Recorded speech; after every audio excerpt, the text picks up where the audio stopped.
आशीर्वाद।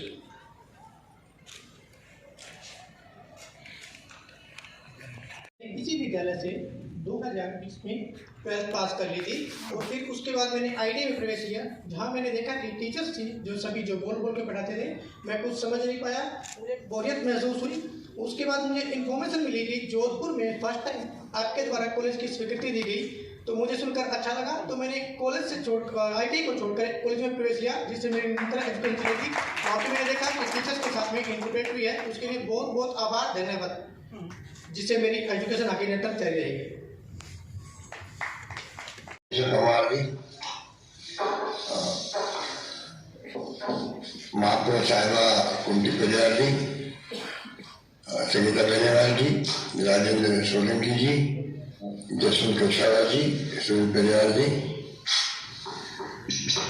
मोहनलाल चोपड़ा, उमेश जी लीला, राधे श्याम जी रंगा, अदित्य जी भंडारी, विमला जी सिंघवी, डॉक्टर श्री राम गोपाल जी, विनोद जी भाटिया और कैलाश जी कंठारा। ही 40 साल पहले, अब तो 42 साल हो गए, एक मिस्टर शिवराम थदानी थे, कोई जोधपुर रहने वाले थे और दिल्ली में बसे हुए थे।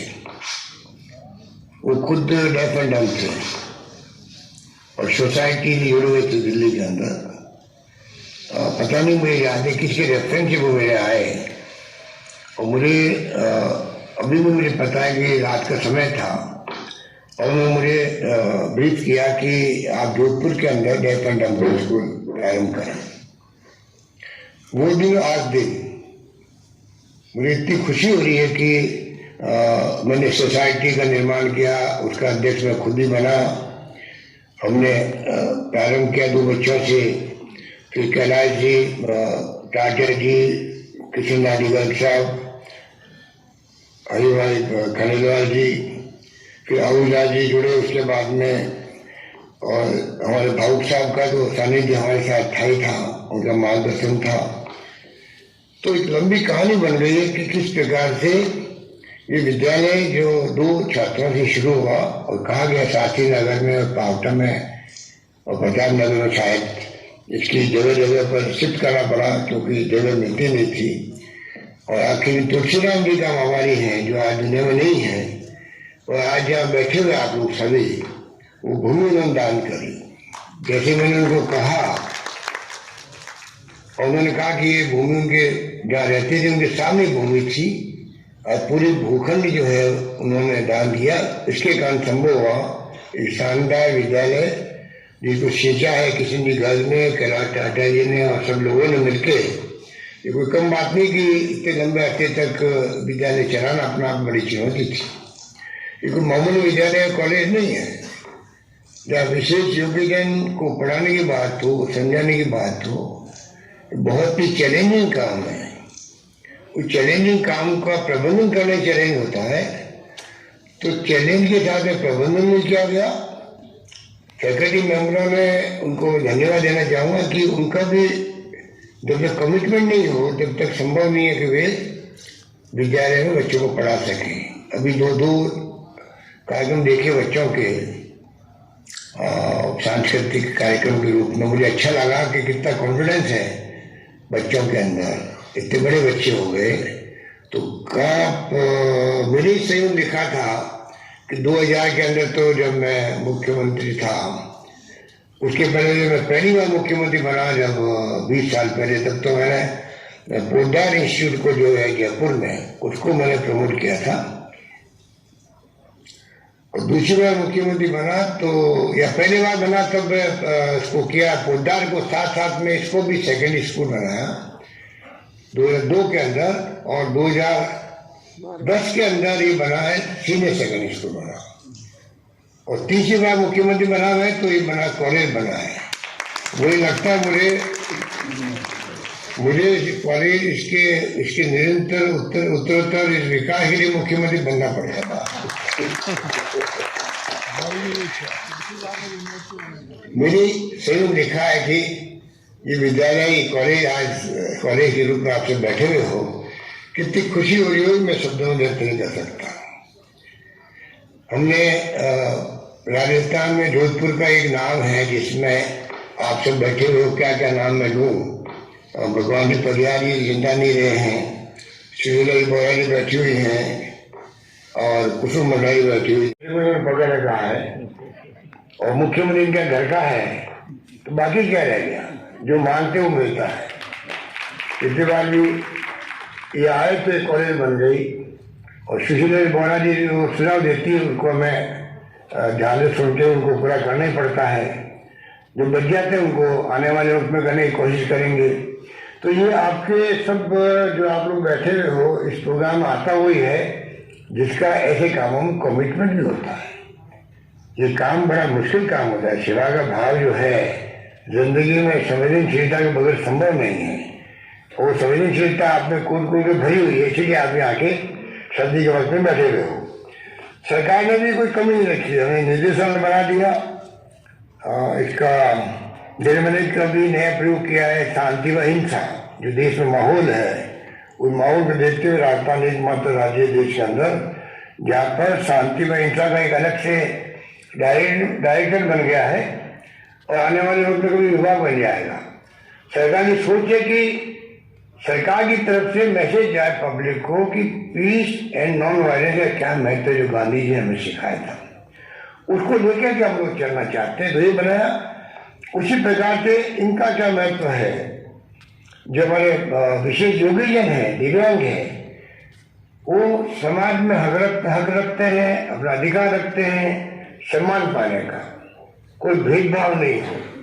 ये मानवता का तकाजा है, उसको पूरा करने का दायित्व हम सबका है। और इसलिए जो प्रस्ताव मेरे पास आते हैं वो मैं पूरी शिद्दत के साथ में उसको मैं पूरा करता हूँ, क्योंकि मैं समझता हूँ कि हम सबका मानवता का कर्तव्य है कैसे हम इनकी सेवा कर सके। मुझे याद है पिछली बार जब मैं मुख्यमंत्री था तो पहली बार कोक्लियर प्लांट जो है जिसमें बच्चा छोटा अगर उम्र में है बहुत कम और उसके अगर वो हियरिंग नहीं उसके लिए, तो कोक्लियर प्लांट का नया प्रयोग हो चुका, नया आविष्कार हुआ ही था और डॉक्टर से लेके आए थे सेम हाउस के अंदर साहब ये कोक्लियर प्लांट लगने से बच्चा सुंदर लग सकता है। वो दिन आज दिन मुझे कहते खुशी, आपको आपने बता दो खुशी है कि करीब 1050 लोगों को मैंने दिए हैं कोक्लियर प्लांट सीएम फंड से।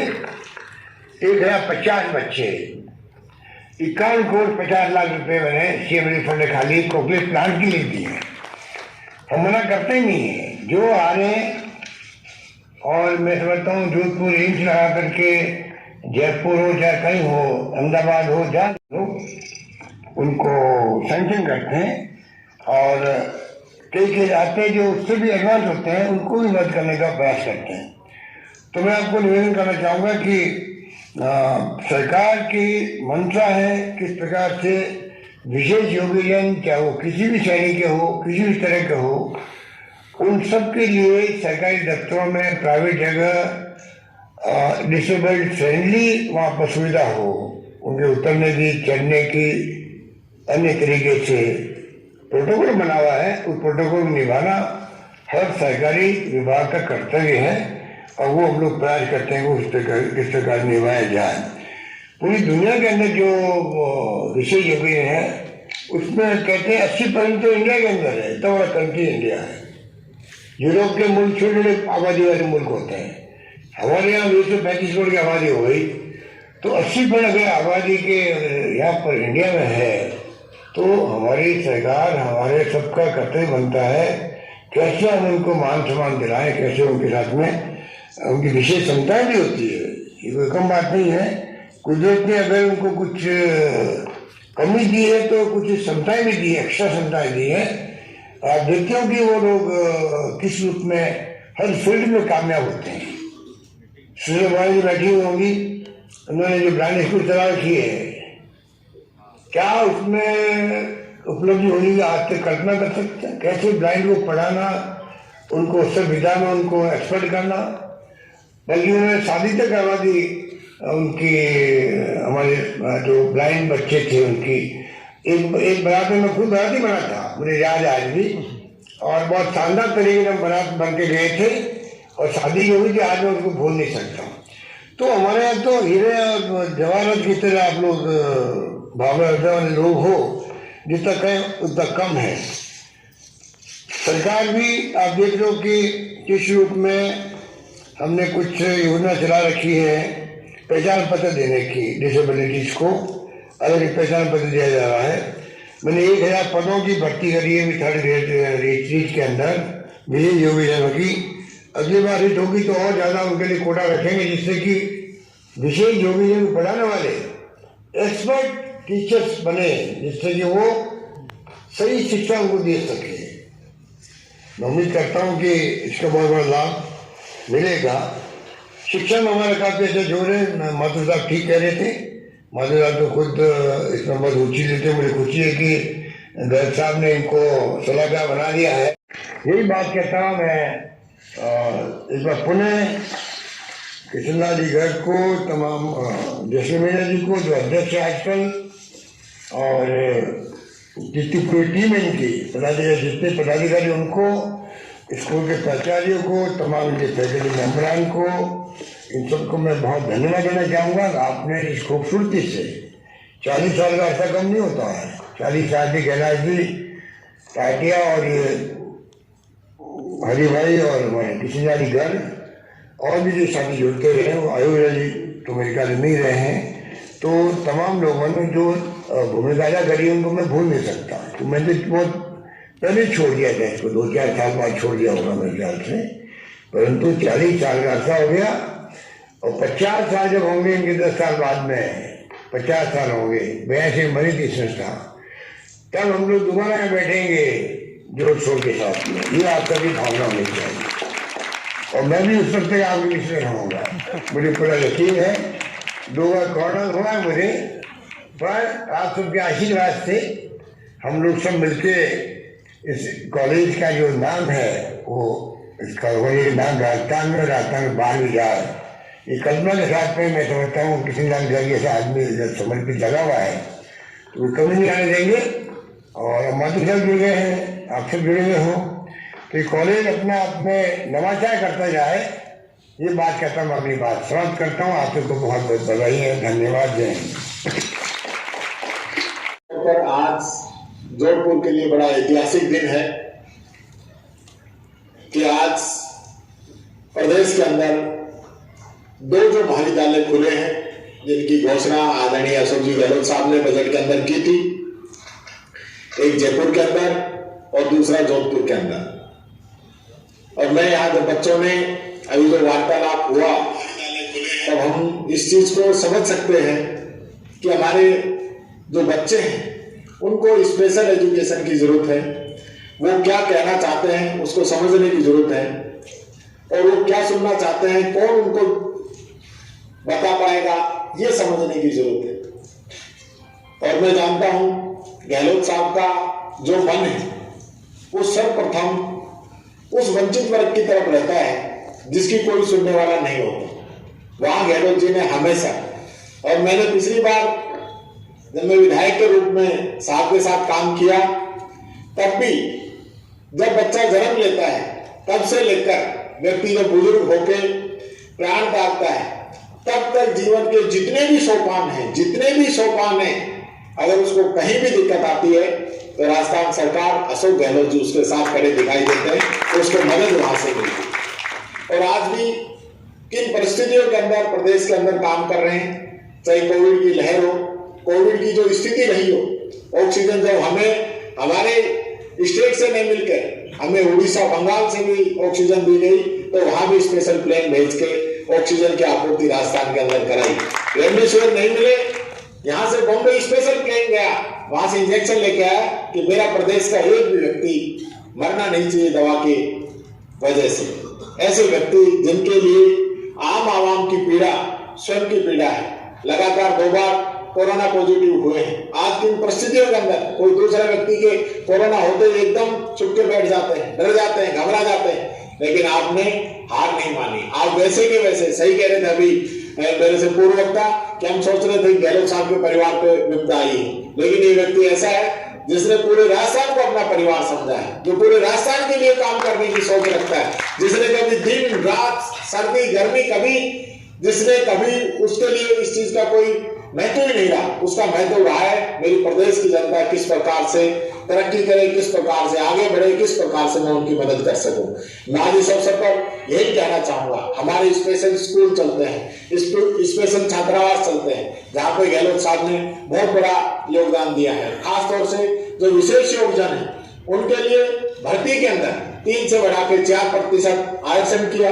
प्रमोशन के अंदर सीधा 4% आरक्षण आपने लागू किया, आपने 5 साल की उम्र के अंदर छोड़ दी, आपने 2000 स्कूटी देश आजाद हुआ तब से लेकर आज तक नहीं मिली, आपने विशेष योगदान को दी कि जो बच्चे अच्छी शिक्षा ग्रहण कर सके, कॉलेज जा सके, अध्यापन कार्य करा सके, अपना व्यवसाय कर सके, उसमें उस व्यक्ति को पूरी मदद मिलनी चाहिए। आपने जो भत्ता जो मिलता है 40 रुपए भत्ता मिलता था, आपने 40 रुपए से सीधा उसको 500 रुपए किया, 50 रुपए जो मिलता था उसको सीधा बढ़ा के 600 रुपए किया, कोई कमी नहीं छोड़ी। और मुझे पूरी उम्मीद है कि आप जिस प्रकार से काम कर रहे हैं भगवान आपको सदैव बनाएगा, राजस्थान के आप इसी प्रकार से सेवा करते रहेंगे और वापिस से हमारी राजस्थान के अंदर वापिस सरकार भी रिपीट होगी और वापिस राजस्थान की जनता की हम पूरी मदद कर पाएंगे। इन्हीं शब्दों के साथ आदरणीय अशोक जी गहलोत साहब को बहुत बहुत धन्यवाद देता हूं और आपकी सोसाइटी को धन्यवाद देता हूं जो आज से 40 साल पहले गहलोत साहब के हाथों ये पौधा लगा था, उस सोसाइटी के आप अध्यक्ष रहे, मेंबर रहे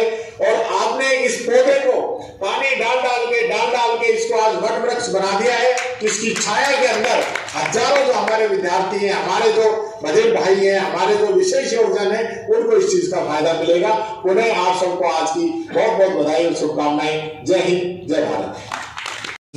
बधिर महाविद्यालय का जो है वो आज माननीय मुख्यमंत्री जी के द्वारा के कर कमलों से आज इसका प्रारंभ किया गया।